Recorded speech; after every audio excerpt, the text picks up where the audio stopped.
When it comes to larger deals, the key KPI is not MQL. That is going to drive the wrong behavior. You will sub-optimize marketing. So you will move marketing into a very small part of the whole work, which is to generate leads. If you have a company which has the rainmaker dependency, generating more leads only leads to the founder or the rainmakers are working even more because you're just increasing their burden. So you should instead look at influence.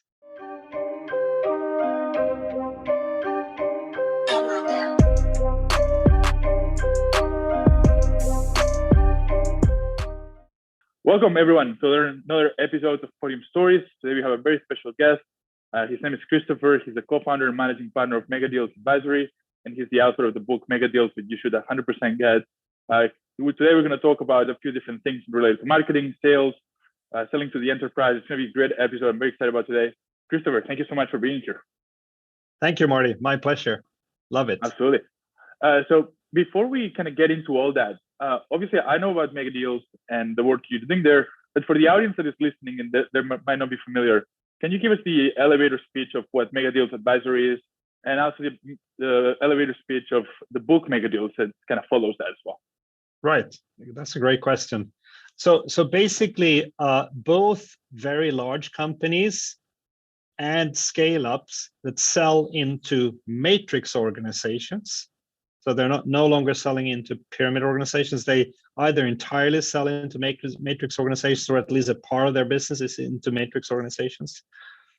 And if they have decisions that needs to be anchored cross-functionally and cross-hierarchy, and when you're entering a complex mix of processes and technologies in that space, you normally struggle with a very high dependency on very few key people, because it's so tricky to do the deal making in such an environment. And so we call that a rainmaker dependency or a Michael Jordan dependency. When you have that, you need to first of all move from selling, because it's not enough to convince you and a few of your colleagues. You need to convince a much larger ecosystem of people. But more than that, you also need to drive a large-scale consensus, and you need to get the key people to scale, because it's not so easy to grow with more salespeople, because replicating the skill set and the experience required in that space that I just talked about is not very easy. Not even the biggest companies in the world have managed to do that. So most of the large companies on the Fortune 500 list, they have the same rainmaker dependency. So they have a handful of top strikers. So in that space, you need to go from selling to orchestrating. And MegaDeals is the first orchestration book where you combine marketing and sales to really win, land and expand large accounts.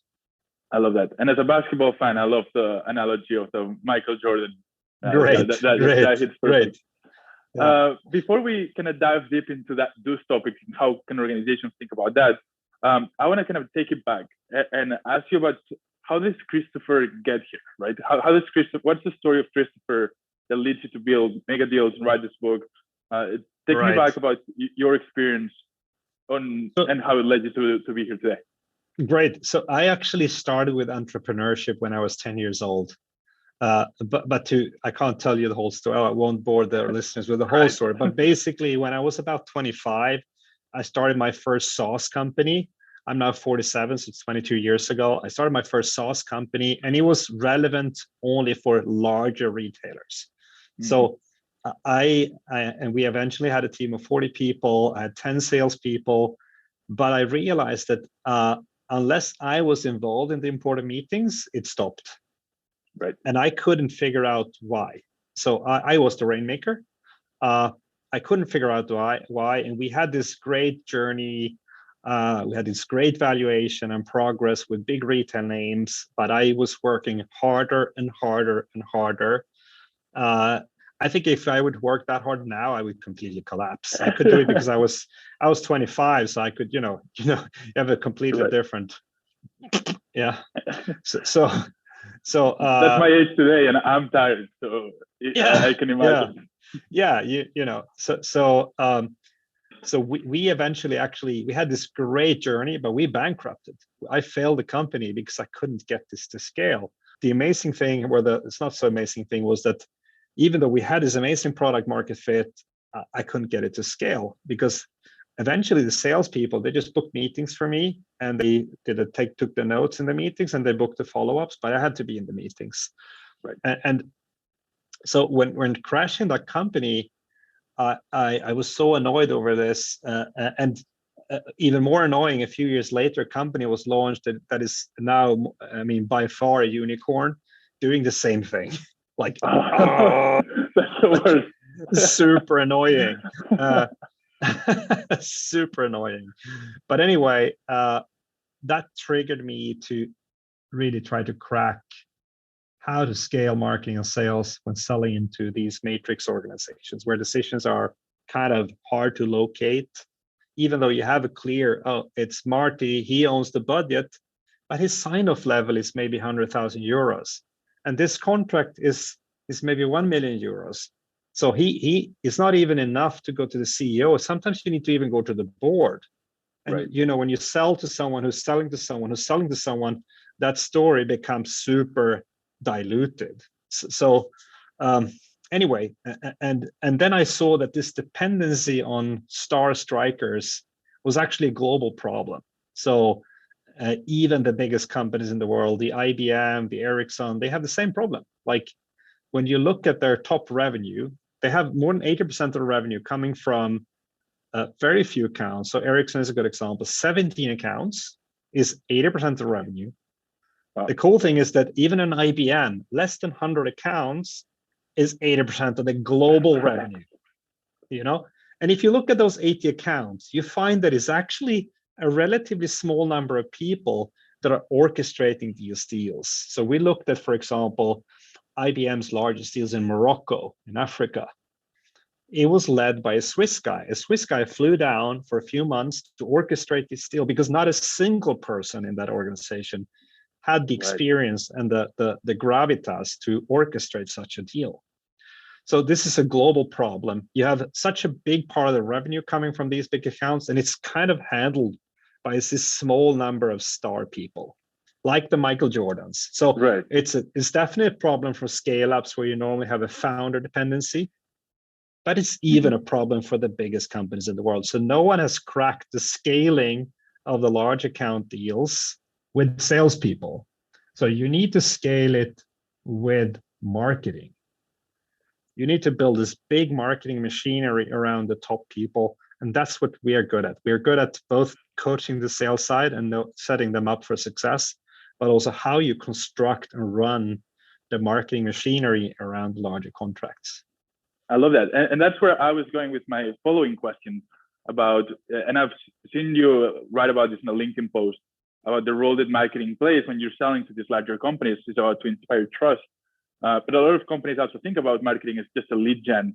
So how should marketers approach marketing when they're selling to Fortune 100, Fortune 500 companies, and they're selling into this matrix? How does marketing change, and how should they approach? What's the function of marketing at that level? Yeah. Just a comment on your definition. So actually, matrix organization already occurs when you're a few thousand employees. So basically, as soon as there are a few thousand employees, you have the matrix problem. You have this, 1,000 arms and legs to talk to. So to your question. So first of all, you need to create a positioning and messaging framework per segment and per type of deal. And you need to run it, you need to actually create it with marketing, sales, product, and customer success represented. So it's not a marketing creation or a sales creation or a customer success or a product creation. It's a cross-functional creation. So you need to do that cross-functionally per client type. So that's number one. And if you haven't done that, it's really hard to get the teams to cooperate because they talk different language. They don't even talk the same language. You have a sales rep coming with this bloody PowerPoint deck that marketing has no clue about. And even between salespeople have different decks and different storylines. So that's the first step one. And step two is to think about And when you create the messaging, you're not just doing it to generate interest.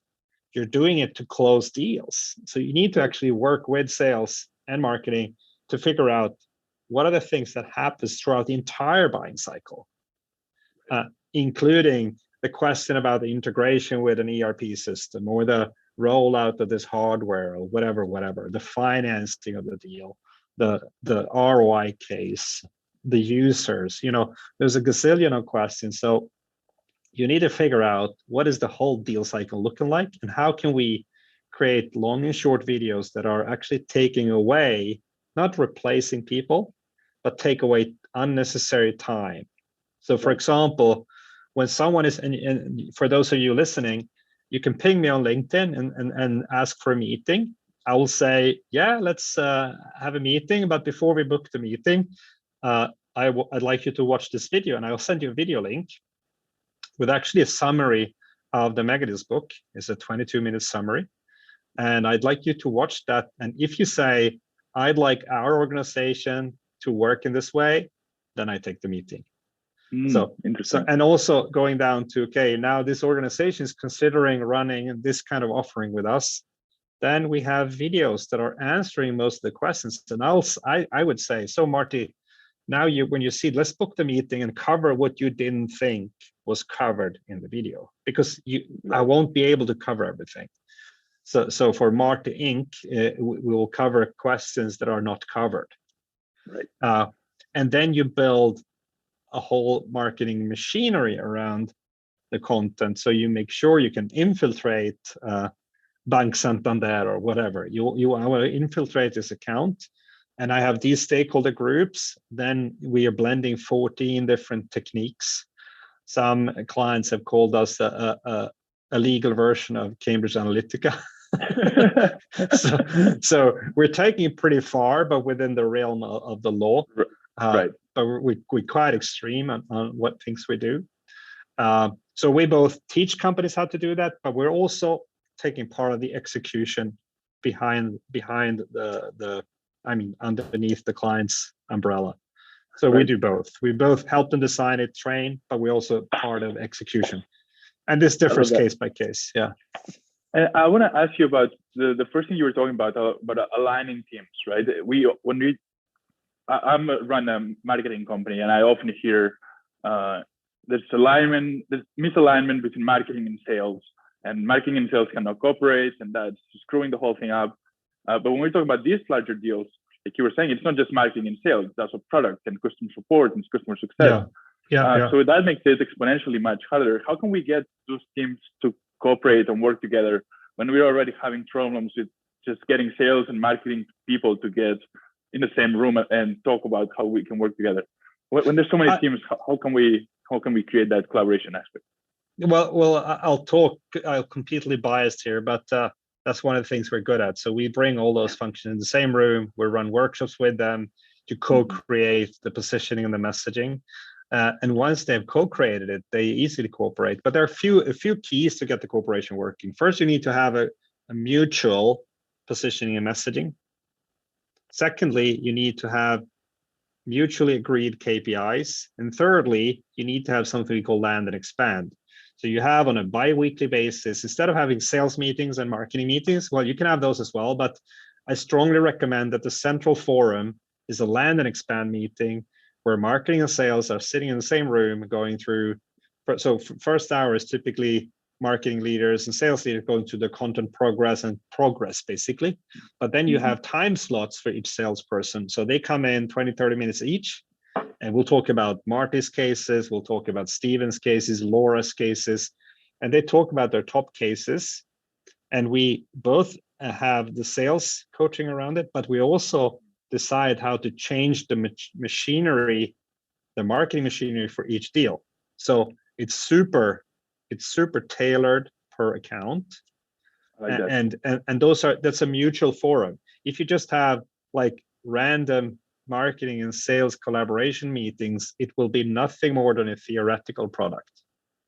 You need to get your hands dirty, work in sync with the marketing and sales teams. I love that. I'm guessing it's probably even harder in the remote world, but it's an interesting challenge that companies at that level, they need to figure out. Before we go into sales, Christopher, I want to ask you about, since we're talking about the role of marketing and the function that marketing plays in, how should we measure marketing success, right? How do we measure attribution in marketing, especially a company selling at that level? What are some of the KPIs? What are some of the things that you would be looking at to make sure that marketing is pulling their force and moving things forward? Right. I'll give you two answers.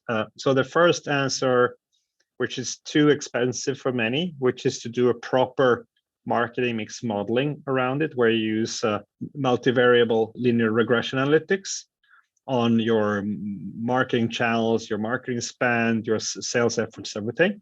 Then you'll see what is driving what, with which time lag, etc. That is, for many companies, too complex and too expensive. I think it's recommended for many. I would at least have a look at it, and I'm pretty deep into that as an expert. So ping me and I'll help you. Secondly, when it comes to larger deals, the key KPI is not MQL. That is going to drive the wrong behavior. So if you have as your top KPI marketing, number of marketing qualified leads, you will sub-optimize marketing. So you will move marketing into a very small part of the whole work, which is to generate leads. If you have a company which has the rainmaker dependency, as all our clients have, generating more leads only leads to the founder or the rainmakers are working even more, because you're just increasing their burden. So you should instead look at influence. For example, things like, how can we as a team increase the number of first-hand contacts on LinkedIn in this particular account and that particular account? And how can we get them to engage with our content? How can we make sure they see our ads? How can they make sure they see our posts? And how can we measure their engagement?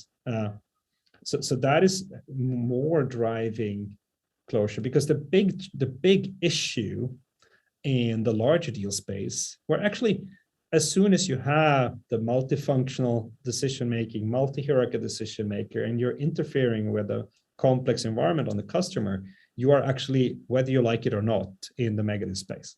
So if you're in the MegaDeals space, the key issue is consensus creation.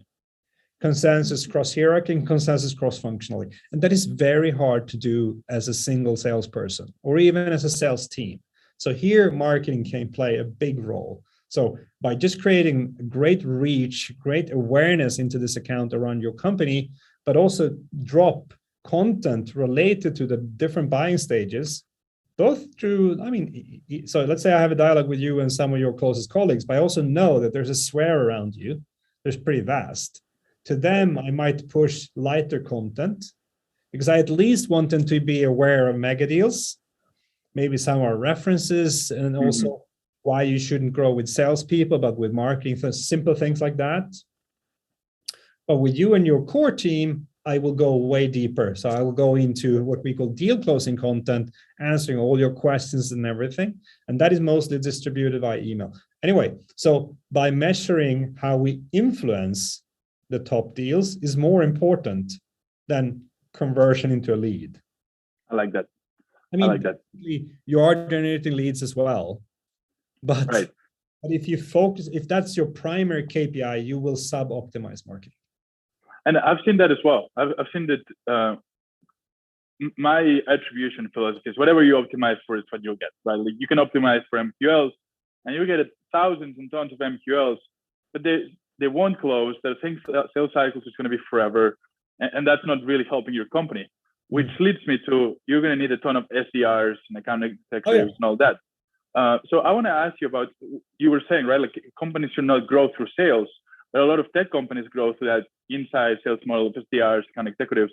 What are your thoughts on that? Do you think do you think those companies are doing it the right way, or what should they think about? So inside sales and inbound marketing, those two concepts are, they're kind of interlinked.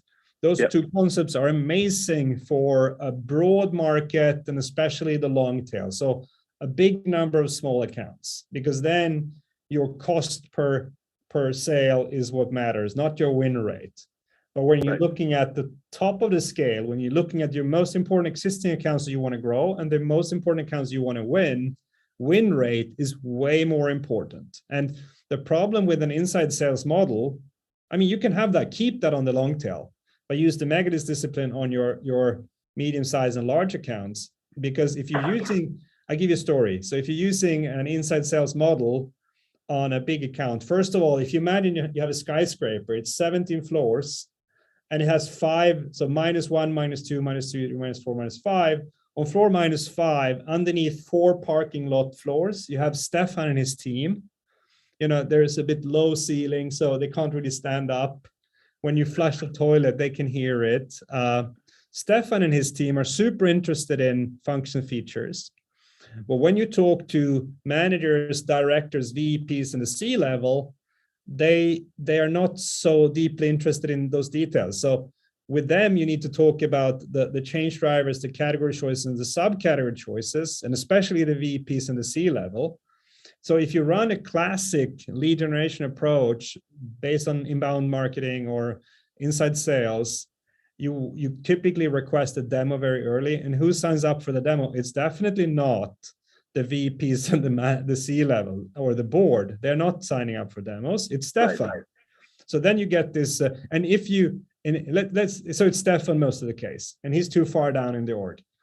If it is a higher manager or especially a VP or a C-level, and you throw in an SDR or a BDR, typically quite junior, I mean, that person is blowing the case because you only get so many chances with a top account. So instead, you need to immediately send in your senior executives. You can't have the BDRs and the SDRs, and even worse, like a telemarketing company at the front. You can do that in the game of the long tail. That's perfect. Continue to do that in the long tail, but don't do it. You will destroy the market on the large accounts and the medium-sized accounts. I love that. Yeah, because at that level, there's not that many chances that we get, right? We have a limited number of opportunities, and you don't want to burn those opportunities by not sending the right people. Yeah. Another comment on that. So the inside sales model, I've spoken a lot both with Michael Eckert from the Chasm Group and Mark Organ, who founded Eloqua and Influitive. The three of us kind of agree on this. So when you're about $15-20 million ARR, so this is particularly common in the SaaS community. Then you have the BDRs, so lead generation, BDRs, SDRs, and then you get the demo, and then you bring in a senior executive. That's a horrific model for the matrix organizations. Again, great for the long tail, but not for the matrix organizations. So for SaaS companies in particular, this is really popular, and they deploy it all across the board. But the three of us have agreed that when you're about $15-20 million ARR, you typically need to go upstream. You need to go to the larger accounts. And here the game changes. It's all about consensus, selling higher up. You can't do demos. You need to sell in a different way. And here again, win rate is absolutely crucial. You can't have 1 in 1,000. That is, no, it's not okay. You need to have like every second or 2 out of 3 or something. So here you need to create the awareness in the organization. You need to build up the thought leadership. You need to connect with a lot of people. You need to gradually become so important that there's no way out. I can give you an example. So one company that we worked with, we tried to approach the biggest shipping company in the world, Maersk. It's from Denmark, and I mean they're just number one. That's Maersk, and they're kind of half the world market. So if you fail that one, it's not good. Yeah. So we visited their LinkedIn profiles. We took three people and really promoted the faces. And I was running marketing and sales at this company. This was just after the MegaDeals research was launched. And we were promoting myself and 2 other individuals and the company. We wrote articles, we used ads to them, we visited the LinkedIn profiles, we created a very high presence, media-based. So eventually they reached out and wanted a meeting, but it was not a demo meeting. So we flew down to Denmark. I remember coming there, it was the 3 of us, and they were 8 people. I was 2 from the C-level and a few VPs, so very high executives. Yeah. And I remember the comment they made. They were like, we're so glad you're here. We didn't think you would have time to meet us because Wow. you guys, you seem so successful and so busy that we're happy you're here. But I had to say, because obviously this was the fruit of this kind of media presence. Right. So I said to them, guys, you are number one on our priority list. So of course we're here. Right. I didn't want to play a game with them, but this was coming to that meeting compared to the Stefan meeting when you have a demo with some tech guy further down is a completely different game. And they quickly bought a pilot and now it's a big rollout. So we kind of start on the right level with this high presence and thought leadership, both around the company, around us as individuals. It's a completely different game. You cannot achieve that with the inside sales model. You cannot. It's just impossible. I love that. Christopher, I want to be respectful of your time. I know we're coming to the top of the hour. I don't know if you have 5 more minutes. Yeah, sure. Perfect. I have a couple of final questions because we're talking about these big deals, right? One of ones, one of not too many. And there's a lot of risks that come with those type of deals. And I know that on the MegaDeals book, you talk about how to control and mitigate these risks. So what should marketing and salespeople think about or be aware of the potential risk in these type of deals? And how should they think about preventing those risks from actually happening? Right. So one behavior that we've seen is very successful in the larger deal space is to be aware of the risks, not the risk the customer is taking when not using you, but actually the risk they are bringing, the new risk that you are introducing. So by using you and your solution, they're adding new risks. So what we've seen is that the best people are actually they're showing the risks. They're early saying, so just, if we agree on this, these are the risks you will be taking together with us. Out of these 7 risks, 4 of them we can mitigate easily. This is how we mitigate them. 3 of them are harder to mitigate. So 2 of the remaining ones we can slightly mitigate. 1 of them is actually still on the table. So by being transparent about the risk and proactive about the risks, you're instilling a lot of trust. And larger deals are very dependent on trust. If on the contrary, if you go, no, don't worry, all of that is covered, you'll be seen as a bloody salesperson. A business person is more CEO-like. They're going, Marty, actually, if we do this together, these are the 7 risks. Let's talk through them. How do you share that? Do you share that in an article? Do you share that on a call? Normally, we recommend to do it in a meeting. So in the whole sales process, but you want to introduce it early. Right. But then in your marketing, what's important, you kind of want to at least prevent the perceived risks. So by just increasing the brand awareness, showing some reference cases in marketing from the same industry, you're reducing the perceived risk. So that's how marketing can easily approach it. I like that. Yeah, I love that. I'm thinking about how to apply it for my own agency as well. It's very interesting. Yeah. I love that. Christopher, I don't want to take too much of your time. I do have one final question that we ask all our guests. It's a bit of a selfish question. I'm currently 25 years old. I wonder if you could get on a time machine and go back to when you were 25. What's one piece of advice that you would tell yourself at that age? So I think you've actually cracked the one I hadn't cracked when I was 25. So I didn't listen enough to other accomplished people about their failures and successes. I think you're doing that already in your podcast, I guess. That's kind of the motive for you. So I was 32 when I realized that learning fast is more important than short-term prestige, which is my own quote. Learning fast is more important than short-term prestige. That's the only quote I've coined. It's a good one. Why do we need more when we have a good one? Yeah. What else? I think that is the absolutely number one for me. And that has transformed my life. When I realized it, I think I became a better friend. I became a better leader. I became better at making decisions because I was in the early years very driven by the prestige.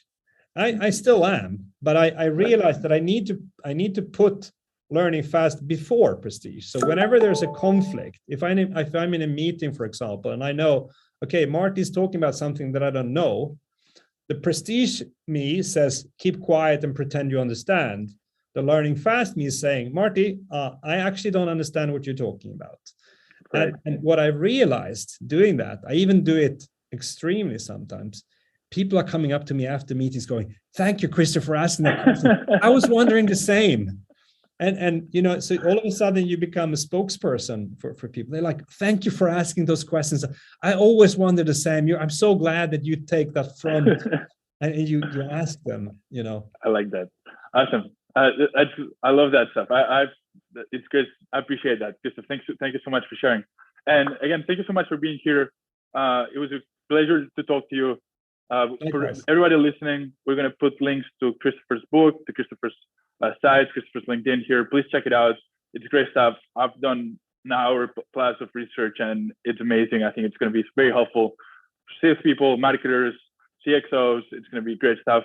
Christopher, again, thank you so much for being here. Thank you, Marty. My pleasure. Thank you. And for everyone listening, we'll see you next time. Thank you so much for your attention.